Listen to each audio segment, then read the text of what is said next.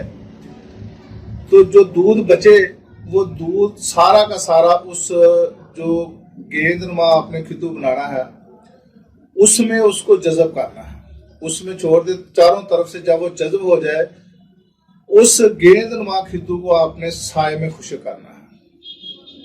جب وہ اچھی طرح خشک ہو جائے، 2 دن لگے، 3 دن لگے، ہفتہ لگے، خشک کرنے کے بعد آپ نے اس کو ایک محفوظ جگہ پہ، ایک محفوظ کمرے میں ایک کولا لینا ہے.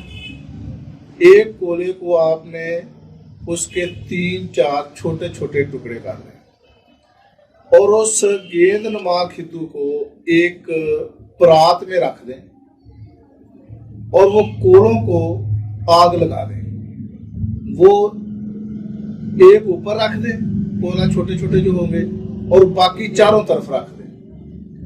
وہ اس کو کھدو نما یعنی کہ گیند نما کھدو کو آگ وہ جلے گی نہیں، وہ اس کا چھولا نہیں بنے گا، بلکہ اس میں سے دھواں نکلنا شروع ہو جائے گا اور آپ نے اس دھوئیں سے بچنا ہے.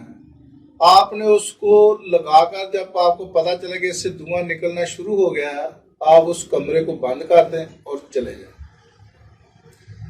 آپ 12 گھنٹے کے بعد واپس آئیں، یعنی کہ شام کو یہ عمل کریں. صبح نماز وغیرہ پڑھ کر جب 12 گھنٹے ہو جائیں تو وہ اس کا جو اندر ہوگا شنگرف ہوگا وہ کشتہ ہو کر بالکل سفید رنگ کا ہو گیا ہوگا. آپ نے اس کو بہت ہی محتاط طریقے سے احتیاط کے ساتھ وہ بیج سے نکال لیں اور جو اس کی خاک ہوگی وہ علیحدہ کر دیں. اور اس کو پیسنے کی بھی ضرورت نہیں ہے. آپ اس کو دونوں انگوٹھا اور انگلی کے درمیان رکھیں گے تو وہ آپ کو خود بخود ہی یعنی کہ وہ پسا ہوا محسوس ہوگا. اس کو پیسنے کی ضرورت نہیں ہے. تو شیشے کی کسی شیشی میں اس کو آپ محفوظ کر کے سنبھال کر رکھ لیں. جو لوگ اعصابی کمزوری میں مبتلا ہے، ضعف باہ میں مبتلا ہے، آپ نے 100 گرام ملائی لینی ہے. اس میں صرف ایک چاول اس میں ملائی میں اس چاول کی مقدار جتنا وہ جو کشتہ ہوگا شنگرف سفید رنگ کا ہو گیا ہوگا اس کو ڈال کر مریض کو کھلائیں. اور زیادہ بھی نہیں کھلانا، 1 دن چھوڑ کر 1 دن کھلائیں. صرف 3 یا 4 خوراکیں. جو 60 سال سے زیادہ ہیں ان کو آپ 7 خوراکیں کھلا دیں.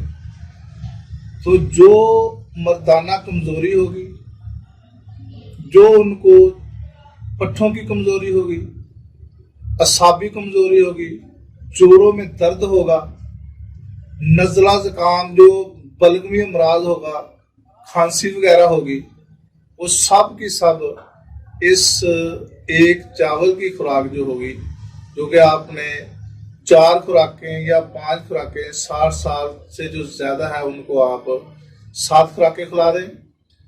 تو جن کو لقوے کی شکایت ہے یا ان کو فالج کی شکایت ہے، یہ آزما کے دیکھیں.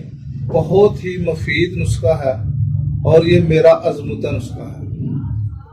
تو ناظرین تھوڑی سی محنت کرنا پڑے گی. تو جو آدمی نہیں بنا سکتا وہ بذریعہ پارسل مجھ سے منگوا سکتا ہے. میرے پاس یہ نسخہ بالکل تیار ہے.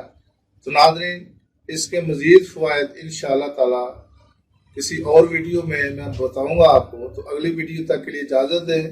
اور میرا چینل حکیم خالد ہربل کلینک کو سبسکرائب کریں، لائک کریں اور گھنٹی کا بٹن دبانا نہ بھولیں تاکہ آپ کو سب سے پہلے میری ویڈیو مل سکے۔ خدا حافظ، السلام علیکم ورحمۃ اللہ وبرکاتہ۔